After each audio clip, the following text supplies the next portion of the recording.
morning to everyone. Here we start the next topic, Reasons and Empire, in chapter 1st, History. So, large states like those of the Cholas, Tughlaqs or Mughals encompassed many regions. Cholas, Tughlaqs और Mughals जैसे large states के अंदर जो है कई ऐसे regions जो है वो क्या है पाए जाते हैं. चोलास के बारे में आप चैप्टर 2 में और तुगलक के बारे में चैप्टर 3 और मुगल्स के बारे में आप चैप्टर 4 में स्टडी करेंगे. संस्कृत प्रशस्ति, see chapter 2 for examples of Prashasti praising the Delhi Sultan Ghiyasuddin Balban 1266 to 87. Explained that he was a ruler of a vast empire that stretched from Bengal in the east to Ghazni in Afghanistan in the west and included all of South India parts. Direct means की संस्कृत प्रशस्ति, जिसके बारे में आप chapter 2 में प्रशस्ति के examples जो है वो आप देखेंगे. तो संस्कृत प्रशस्ति में क्या किया गया है, दिल्ली सुल्तान घियासुद्दीन बाल्बन की क्वालिटीज को बताते हुए एक्सप्लेन किया गया है कि वो एक वास्ट एम्पायर यानी काफी बड़े एम्पायर के क्या है वो रूलर थे, जो कि क्या था बंगाल से अफगानिस्तान के गजनी तक क्या है ये फैला हुआ है. यानी ईस्ट से वेस्ट तक क्या है ये एक्सटेंडेड है, स्ट्रेच्ड है, फैला हुआ है और इसके अंदर साउथ इंडियन के पार्ट्स भी क्या है इंक्लूडेड है, पाए जाते हैं. ठीक है. Peoples of different regions, Goda, Andhra, Kerala, Karnataka, Maharashtra and Gujarat apparently fled before his armies. अलग अलग रीजन्स के जो लोग हैं जैसे गोदा, आंध्र, केरला, कर्नाटका, महाराष्ट्र और गुजरात के जो रीजन्स के जो लोग हैं वो घियासुद्दीन बाल्बन की आर्मीज के आगे क्या किया, उन्होंने अपनी डिफीट को क्या किया, एक्सेप्ट कर लिया. यानी उनके आगे क्या किया, उन्होंने अपने घुटने टेक दिए. Historians regard this as exaggerated claims of conquest. At the same time, they try to understand why rulers kept claiming to have control over different parts of the subcontinents. That it means, historians का एक claim था कि उनके बारे में, उनकी qualities के बारे में काफी बढ़ा चढ़ा के बताया जा रहा था और historians उस टाइम पे ये भी जानने की काफी कोशिश कर रहे थे, काफी ट्राई कर रहे थे कि जो रूलर्स होते थे वो सब कंटिनेंट्स के डिफरेंट पार्ट्स पे अपने कंट्रोल को बार बार क्लेम क्यों करते रहते थे. यानी बार बार उन्हें क्यों बताने की जरूरत होती थी कि सब कंटिनेंट्स के अलग अलग पार्ट्स पे उनका रोल है, उनका कंट्रोल है. So now we study about the language and reasons. In 1318, the poet Amir Khusrau noted that there was different languages in every regions of this land: Sindhi, Lahori, Kashmiri, Dwarsa Mudri in southern Karnataka, Telangana in Andhra Pradesh, Gujari in Gujarat, Mahbari in Tamil Nadu, Gori in Bengal, Avdi in eastern Uttar Pradesh and Hindvi in the area around Delhi. 1318 में जो poet अमीर खुसरो थे उन्होंने ये note किया कि land के अलग अलग रीजन्स पे डिफरेंट लैंग्वेजेस जो है वो स्पीक की जाती है. जैसे कि साउथर्न कर्नाटका में सिंधी, लाहौरी, कश्मीरी और द्वासा मुद्री जैसी लैंग्वेज बोली जाती है. आंध्र प्रदेश में तेलंगानी, गुजरात में गुजारी और तमिलनाडु में माबारी, बंगाल में गौरी और ईस्टर्न उत्तर प्रदेश में अवधी और दिल्ली के आसपास के एरियाज में हिंदवी जैसी लैंग्वेजेस बोली जाती है. Amir Khusrau went on to explain that in contrast to these languages, there was Sanskrit, which did not belong to any regions. It was an old language and common people do not know it, only the Brahmins do. अमीर खुसरो ने यह भी बताने की कोशिश की है कि एक ऐसी लैंग्वेज है जो इन सारी लैंग्वेजेस से सेपरेट है, जो कि किसी रीजन से बिलोंग नहीं करती. वो लैंग्वेज कौन सी है? संस्कृत, जो कि किसी रीजन से बिलोंग नहीं करती है. ये काफी ओल्ड लैंग्वेज है जिसे सिर्फ ब्राह्मण्स इसके बारे में जानते हैं और कॉमन पीपल्स इसके बारे में नहीं जानते. Make a list of the languages mentioned by Amir Khusrau. Prepare another list of the names of languages spoken today in the regions he mentioned. Underline names that are similar and circle those that are different.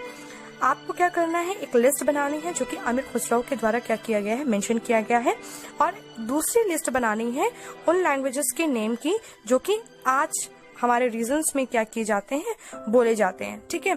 और आपको उन names के आगे underline करना है जो कि similar है अमीर खुसरो की लिस्ट से, और उसमें सर्कल करना है जो कि अमीर खुसरो की लिस्ट से क्या है, डिफरेंट है. Did you notice that the names by which languages are known have changed over time? क्या आपने ये नोटिस किया है कि जिस नाम से लैंग्वेजेस को जाना जाता है वो टाइम के साथ चेंज हो सकती है. By 700, many regions already possessed distinct geographical dimensions and their own languages and culture characteristics. You will learn more about this in chapter 9. 700 के टाइम पे यानी 700 में कई ऐसे रीजन्स थे जिनके खुद के डिस्टिंक्ट ज्योग्राफिकल डायमेंशन थे, उनके खुद के लैंग्वेजेस थे, उनके खुद के कल्चरल कैरेक्टरिस्टिक थे, जिनके बारे में आप चैप्टर 9 में स्टडी करेंगे.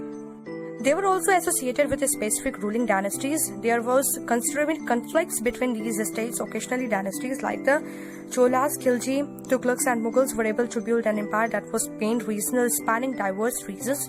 Not all these empires were equally stable or successful. Compare, for example, Table First in chapter 3rd and 4th. What was the duration of rules of the Khilji and Mughals dynasties?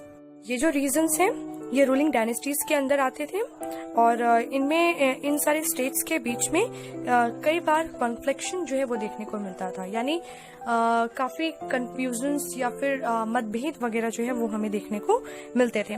तो ये जो dynasties है like Cholas, खिलजीज, Tughlaqs और Mughals, ये able थे कि ये अपने एक एम्पायर को क्या कर सके, सेटअप कर सके, एक पेन रीजनल यानी ऐसा एम्पायर जो खुद के एरिया से लेकर यानी अदर एरियाज तक क्या हो, ये एक्सटेंडेड हो और काफी दूर तक फैला हो। तो ऐसे एम्पायर को स्टैब्लिश करने की कैपेबिलिटी जो थी वो इन डायनेस्टीज के पास थी। लेकिन जो सभी एम्पायर्स थे ये ना ही इक्वली स्टेबल थे ना ही सक्सेसफुल थे। तो टेबल फर्स्ट में जो हम कंपेयर करेंगे, टेबल फर्स्ट चैप्टर 3rd और 4th के टेबल फर्स्ट को जब हम कंपेयर करेंगे तो हमें खिलजी और मुगल डायनेस्टीज के रूलिंग टाइम के बारे में पता चलेगा कि उन्होंने कितने टाइम तक क्या किया था, रूल किया था।